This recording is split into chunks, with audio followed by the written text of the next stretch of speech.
salamlayıram uşaqlar. Deməli uşaqlar, bu günləri biz lövhədə əvvəldən qeyd etdiyim bir testimiz var. Həmin bu testi üzərində bəzi mövzuları təşkil etməyə çalışacağıq. Sualımız belədir. Qeyri-müəyyən miqdar sayı işlənmiş, müəyyən, şəxsi, sadə cümləni tapın. Birinci yadımıza salaq. Qeyri-müəyyən şəxsli, qeyri-müəyyən miqdar sayı hansı idi? Qeyri-müəyyən miqdar sayı əşyanın qeyri-müəyyən miqdarını bilir, dəqiq miqdarını bildirmir. Az, çox, xeyli, biraz, bir qədər, 5, 10 və s. Bu qeyri-müəyyən miqdar sayılardır. Bəs sonradan nə gəlir sualımızda? Sadə cümləni istəyir. Sadə cümlə necə olur uşaqlar? Bir qrammatik əsası olur. Yəni mübtədası xəbəri bir dənə olmalıdır ki, bu olsun sadə cümlə. Amma mürəkkəb cümlə bilir ki, 2 və daha artıq qrammatik əsası olur. Burada bir də məqam var. Müəyyən şəxsi sadə cümlə. Müəyyən şəxsi cümləmizdən əvvəl sadə cümlənin 5 dənə növü var idi. Müəyyən, qeyri-müəyyən və s. Birinci bizə lazımdır müəyyən şəxsi. Müəyyən şəxsi cümləmizin bilirik ki, mübtədası və xəbəri hər ikisi olur. İndi gəl testi üzrə işləyək. Baxın. Deməli, ən birinci, şagird ən birinci onun üçün asan olandan başlasa daha rahat olar. Deməli, qeyri-müəyyən miqdar sayı. Bizə lazımdır qeyri-müəyyən miqdar sayı. Baxın.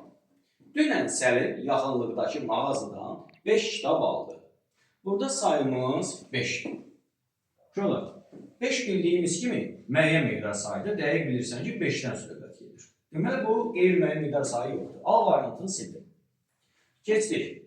Yox, bugün az oxumuşam. Burada səni şübhələndirən söz olacaq, az sözü. Az sözü biz də bilirik ki, feili aid olanda nə olur? Zərf olur. Burada da fikirlər, az oxumuşam. Feili aid daxil. Onda deməli nədir? Zərfdir. Bu da sözümüz zərf olduğuna görə bu variantımızda olma ehtimalı yoxdur. Keçid davam edir. Bahar gəldi. Havalar xeyli yaxşılaşdı. Burada da xeyli sözü bizə şübhəli gəlir. Xeyli sözü də anonim sözdür.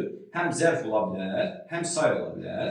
Baxıram ki, xeyli sözü feili aiddir. Feili aid olanda olur nə? Zərf. Bu variantımızda ehtimalımızda yoxdur.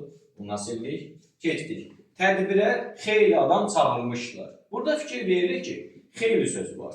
Xeyli adam. Nə qədər adam? Xeyli adam. Dəqiq miqdarı yoxdur da, qeyri-müəyyən miqdar sayı. Bu oldu qeyri-müəyyən miqdar sayı.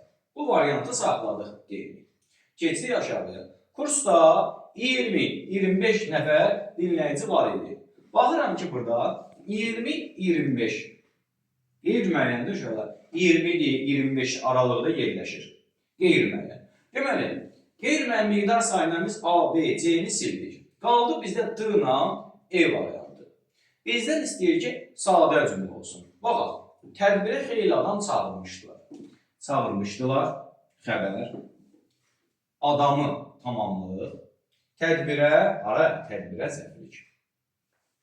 Bu cümlədə mübtəda yoxdur. Tələsin, mübtəda yoxdur. Bu oldu sadə cümlə. Düzdür? Aşağıya baxaq.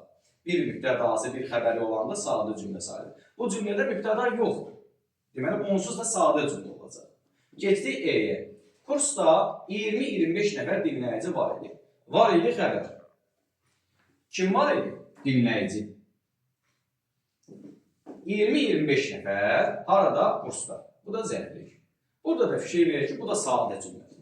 Amma bizdə şərtdə soruşur ki, sadə cümlə olmalıdır müəyyən şəxsi. Müəyyən şəxsi cümləmizdə də biz bilirik ki, mübtədası və xəbəri olur.